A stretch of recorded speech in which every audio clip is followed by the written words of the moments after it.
গল্পের শুরুতেই আমরা হরপ্রীত কৌর উর্ফ হ্যাপি নামের একজন মেয়েকে দেখি, যার কিনা দমন সিং বাগ্গা নামের অমৃতসরের একজন কর্পোরেটরের সঙ্গে বিয়ে ঠিক হয়। কিন্তু বিয়ের দিন রাতে হ্যাপি ঠিক করে যে সে তার বয়ফ্রেন্ড গুড্ডুর সঙ্গে এখান থেকে পালিয়ে যাবে। আর হ্যাপি সবাইকে ধোকা দিয়ে তার বাথরুমের জানলা থেকে একটা লরি দেখে ঝাঁপ মারে। আর হ্যাপি মনে করে যে এটা গুড্ডুর পাঠানো লরি, কিন্তু এটা আসলে অন্য একটা ফুলের লরি ছিল, যেটা কিনা পাকিস্তানে যাচ্ছিল।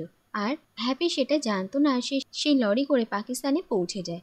আর জানা যায় যে এই লরিটা পাকিস্তানের এক্স লোকাল গভর্নরের বাড়িতে আসে। আর এরপর যখন হ্যাপি বুঝতে পারে যে সে পাকিস্তানে চলে এসেছে, তখন সে ভীষণই ভয় পেয়ে যায়। আর এরপর হ্যাপিকে গভর্নরের ছেলে বিলাল আহমদ দেখে নেয়। আর তারা বুঝতে পারছিল না যে এবার তারা কি করবে। আর বিলাল তার মামা আর বিলালের গভর্নেন্স ঠিক করছিল যে হ্যাপিকে নিয়ে কি করা যায়। সেই সময় হ্যাপি এখান থেকে পালিয়ে যায়। আর এরপরই লাহোরের মার্কেট প্লেসে একজন রিক্সাওয়ালার সাথে হ্যাপির ঝগড়া শুরু হয়। আর সেখানে পুলিশ অফিসার উসমান আফ্রিদি চলে আসে আর হ্যাপিকে অ্যারেস্ট করে নিয়ে যায়। আর হ্যাপি পুলিশ অফিসারদেরকে জানায় যে আসলে তাকে অমৃতসর থেকে জোর করে এখানে নিয়ে আসা হয়েছে। আর বিলাল আহমেদ আর তার বাবা এখানে হিউম্যান ট্রাফিকিং এর ব্যবসা করে। এই কথা জানতে পেরে উসমান আফ্রিদি বিলাল আহমদকে পুলিশ স্টেশনে ডেকে পাঠায়। আর হ্যাপি বিলালকে ব্ল্যাকমেল করে যে সে যদি হ্যাপিকে এখান থেকে বেরোতে সাহায্য না করে তাহলে হ্যাপি তাদের বিরুদ্ধে কথা বলবে। আর নিজেদের মান সম্মান বাঁচানোর জন্য বিলাল হ্যাপিকে এখান থেকে ছাড়িয়ে নিয়ে যায়। আর সে পুলিশকে জানায় যে হ্যাপি তার বন্ধু। আর এরপর বিলাল চেয়েছিল যে সে হ্যাপিকে ইন্ডিয়া ফিরে যেতে সাহায্য করবে, কিন্তু হ্যাপি বলে যে ইন্ডিয়া ফিরে গেলে তাকে বাগ্গার সঙ্গে জোর করে বিয়ে দেওয়া হবে, আর সে তার বয়ফ্রেন্ড গুড্ডুর সঙ্গে বিয়ে করতে চায়। তাই হ্যাপি বিলালকে বলে যে যে করেই হোক গুড্ডুকে এখানে ডেকে আনতে হবে। অন্যদিকে আমরা বিলালের ফিয়ান্সে জোয়াকে দেখি, আর সে বিলালের সঙ্গে হ্যাপিকে দেখে ফেলে আর মনে করে যে বিলালের হ্যাপির সঙ্গে অ্যাফেয়ার চলছে। কিন্তু বিলাল জোয়াকে সব কথা বুঝিয়ে বলে। আর জোয়া বিলালকে জানায় যে হ্যাপির বয়ফ্রেন্ড গুড্ডুকে লাহোরে ডেকে পাঠানো হোক, আর তাদের দুজনকে বিয়ে দিয়ে একেবারে ইন্ডিয়া ফেরত পাঠানো হবে। অন্যদিকে আমরা দেখি যে হ্যাপি হঠাৎ করে এভাবে বাড়ি থেকে পালিয়ে যায়। আর সবাই মনে করে যে হ্যাপি তার বয়ফ্রেন্ড গুড্ডুর সঙ্গে পালিয়েছে, তাই সবাই গুড্ডুকে আর হ্যাপিকে খুঁজে বার করার চেষ্টা করে। কিন্তু গুড্ডু হ্যাপির কোনো খোঁজ খবরই জানে না। আর বাগ্গা তার দলবল নিয়ে গুড্ডুর বাড়িতে আসে তাকে ধরার জন্য, কিন্তু গুড্ডু কোনো রকমে পালিয়ে যায়। কিন্তু এরপর একদিন গুড্ডু নিজেই হ্যাপির বাড়িতে আসে হ্যাপির বাবাকে সব সত্যি কথা জানানোর জন্য। আর তাদের সবাইকে মিলে হ্যাপিকে খুঁজে বের করতে হবে এই কথা বলার জন্য। কিন্তু বাগ্গা আর তার দলবল গুড্ডুকে ধরে নেয় আর তাকে বলে যে যতদিন না হ্যাপি ফিরে আসে ততদিন তারা তাকে আটকে রাখবে। আর গুড্ডু তাদের কাছে রিকোয়েস্ট করে যে তাকে যেন তারা যেতে দেয়, আর সে হ্যাপিকে খুঁজে বার করতে চায়, কিন্তু কেউই তার কোনো কথা শোনে না। অন্যদিকে আমরা দেখি যে বিলালের বাবা একদিন কিছু দরকারি কাজের জন্য চায়না যান। আর সেই সুযোগে বিলাল উসমান আফ্রিদিকে সঙ্গে করে ইন্ডিয়াতে আসে।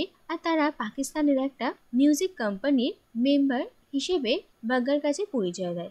আর বিলাল এটা বুঝতে পারে যে বাগ্গা গুড্ডুকে আটকে রেখেছে, আর তাই বিলাল বাগ্গাকে রিকোয়েস্ট করে যে পাকিস্তানে তাদের হয়ে গুড্ডুর একটা মিউজিক শো করতে হবে।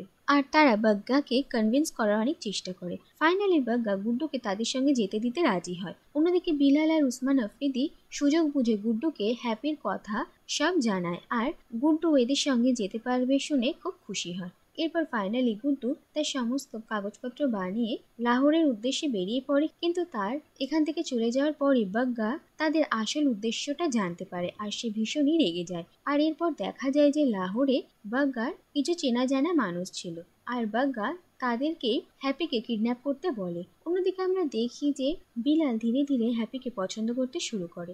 আর হ্যাপি বিলাল আর জোয়া দুজনের সঙ্গে খুব ভালো বন্ধুত্ব হয়ে গেছিল। আর জোয়া ওইটা কোথাও না কোথাও বুঝতে পারে যে বিলাল হ্যাপিকে ভালোবাসে। আর এটা জানতে পেরে তার ভীষণ খারাপ লাগে, কারণ অনেক ছোটবেলা থেকে জোয়া বিলালকে ভালোবাসতো, কিন্তু বিলাল কোনোদিনই তার ভালোবাসার মর্যাদা রাখেনি।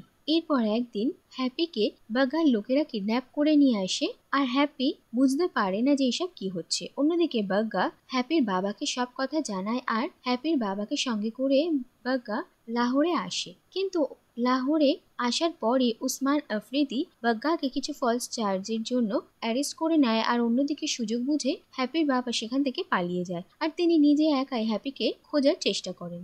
অন্যদিকে গুড্ডু বিলাল, জোয়া আর উসমান আফ্রিদি সবাই মিলে হ্যাপিকে ছাড়িয়ে নিয়ে আসতে যায়।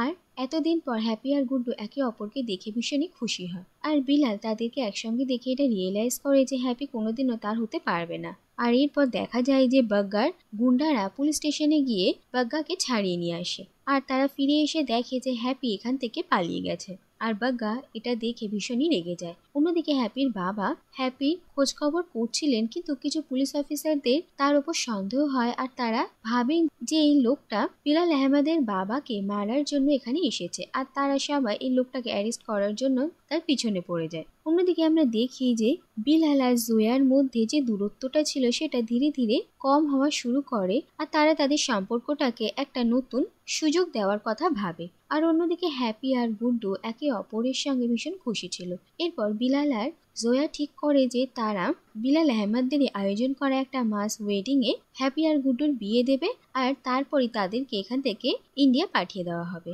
আর বিয়ের মণ্ডপে দেখা যায় যে বাগ্গা নিজের ভেষ বদলে সেখানে আসে আর সে হ্যাপির সঙ্গে বিয়ে করার চেষ্টা করে। কিন্তু ঠিক সময়ে তারা বাগ্গার উপস্থিতি টের পেয়ে যায় আর তাকে সরিয়ে কোনো রকম ভাবে হ্যাপি আর গুড্ডুর বিয়ে দেওয়া হয়। আর এরপর তাদেরকে সেখান থেকে বের করে নেওয়া হয়। অন্যদিকে হ্যাপির বাবাও সেখানে এসে পৌঁছয়। আর তিনি সবার অ্যাটেনশন পাওয়ার জন্য পুলিশ অফিসারের গান নিয়ে ফায়ার করেন। আর সবাই মনে করেন যে এই লোকটা এখানে সবাইকে মারতে এসেছে। আর সেখানে একটা কিয়াসের সৃষ্টি হয়। এরপর হ্যাপি আর গুড্ডু সেখান থেকে পালিয়ে যায়। বাগ্গা তার লোকজনদেরকে নিয়ে এদের পিছনে ধাওয়া করে। আর অন্যদিকে হ্যাপির বাবাও তার মেয়ের সঙ্গে কথা বলার চেষ্টা করে। আর যাই হোক, এরপর হ্যাপি আর গুড্ডু ফাইনালি এয়ারপোর্টে পৌঁছয়। তাদের পিছন পিছন বিলাল আর আহমেদও আসে। আর অন্যদিকে বাগ্গা তাদের ট্রেস হারিয়ে ফেলে। এরপর হ্যাপি আর গুড্ডুর সঙ্গে হ্যাপির বাবা দেখা হয়। আর হ্যাপির বাবা তার আর গুড্ডুর সম্পর্কটা মেনে নেয়। আর হ্যাপি আর গুড্ডু তার বাবার আশীর্বাদ নিয়ে আর বিলাল আর জোয়ার সঙ্গে শেষবার দেখা করে সেখান থেকে চলে যায়। আর শেষে দেখা যায় যে হ্যাপি, গুড্ডু, হ্যাপির বাবা আর বাগ্গা সবাই অমৃতসরে ফিরে এসেছে। আর হ্যাপির সঙ্গে বিয়ে ভাঙার পর বাগ্গার যে অসম্মান হয়েছিল সেটাকেই ঠিক করার জন্য বাগ্গা তার ইলেকশন ক্যাম্পেইনে এটা প্রচার করে যে সে নিজে দাঁড়িয়ে থেকে হ্যাপি আর গুড্ডুর বিয়ে দিয়েছে। আর এই সব ক্রেডিট সে নিজে নিয়ে নেয়। হ্যাপি আর গুড্ডু এই নিয়ে বেশি কিছু বলে না। তারা শুধুমাত্র বাগ্গার এই চাঞ্চল্য দেখে আনন্দ উপভোগ করে। আর এর সঙ্গে এই কাহিনীটা এখানে শেষ হয়ে যায়।